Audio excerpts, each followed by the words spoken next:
Olá, sou a professora Alexandra Souza, da disciplina de Ciências do Colégio Dinâmico. Nós vamos iniciar o estudo sobre o reino animal. Começamos com o filo Porífera e o filo Cnidaria. Características gerais do reino animal. São heterótrofos, ou seja, não produzem seu próprio alimento, buscam seu alimento em outras fontes. São pluricelulares, possuem mais de uma célula. São eucariontes, possuem carioteca, separando o núcleo da célula. Podem ser vertebrados ou invertebrados, caracterizados pela presença ou ausência da coluna vertebral. Todos os animais apresentam características comuns, assim, originárias de um ancestral em comum. Assim nos mostra a árvore filogenética do reino animal, todos partindo de um ancestral em comum e com características parecidas. Simetria. A simetria é a semelhança que é encontrada entre partes equivalentes de objetos ou de seres vivos, quando dividimos por um plano imaginário, que passa pelo eixo central do corpo. Essa simetria pode ser simetria bilateral, quando apresenta apenas um eixo imaginário e o corpo é dividido em duas metades equivalentes, e a simetria radial, quando há mais de um plano imaginário. Atividades vitais dos animais. Digestão. Pode ser extracelular, ocorrendo fora da célula, ou intracelular, ocorrendo dentro da célula. A digestão é a quebra de alimentos em moléculas menores, chamadas nutrientes, para serem absorvidas pelo corpo. Respiração.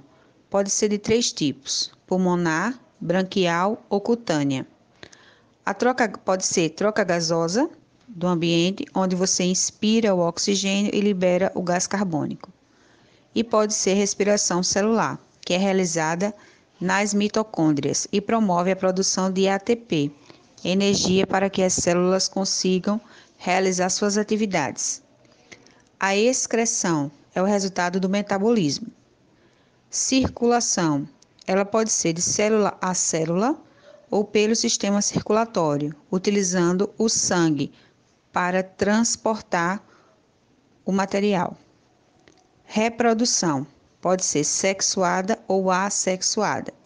Existem seres vivos machos, fêmeas e existem os hermafroditas, que possuem os dois sexos. Na reprodução sexuada, os gametas se unem durante a fecundação para formar um novo indivíduo.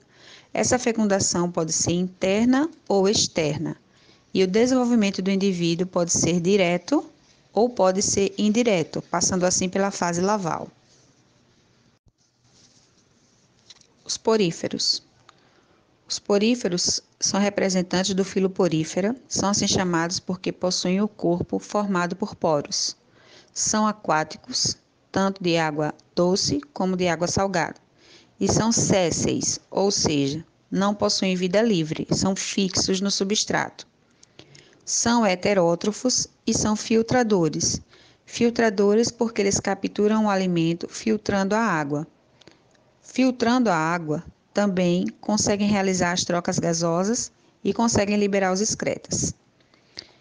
Estruturalmente, não possuem tecidos, sendo assim, não possuem órgãos. Sua reprodução é sexuada e assexuada, onde o espermatozoide é liberado na água e o óvulo é retido no corpo. A fecundação é interna, o espermatozoide acha o óvulo no corpo. A larva se desenvolve, então o desenvolvimento é indireto. O ósculo é a saída de água. Do excesso de água que está no corpo do porífero é liberado através do ósculo. E o átrio é a cavidade interna no corpo do porífero. As espículas são pequenos espinhos que promovem a estrutura do porífero.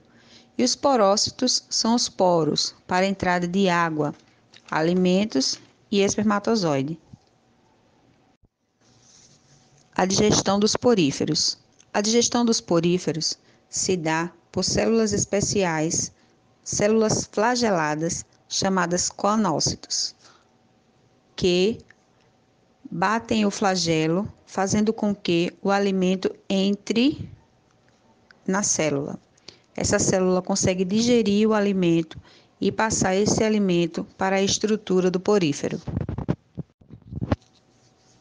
Filo quinidário. O filo quinidário, ele é formado por medusas, por anêmonas, possuem simetria radial e são aquáticos. Possuem dois tipos de estrutura. Os pólipos, que são sésseis, têm um formato cilíndrico e a boca está presente na sua parte superior. E as medusas, que são de vida livre, possuem a boca localizada na parte inferior. Os quinidários são predadores, capturam suas presas usando tentáculos. Nestes tentáculos, possuem células especiais chamadas quinidoblastos. Estas células injetam na presa um líquido urticante e tóxico. A digestão acontece na cavidade gastrovascular e é auxiliada também pela digestão intracelular. A excreção dos quinidários é feita também pela boca.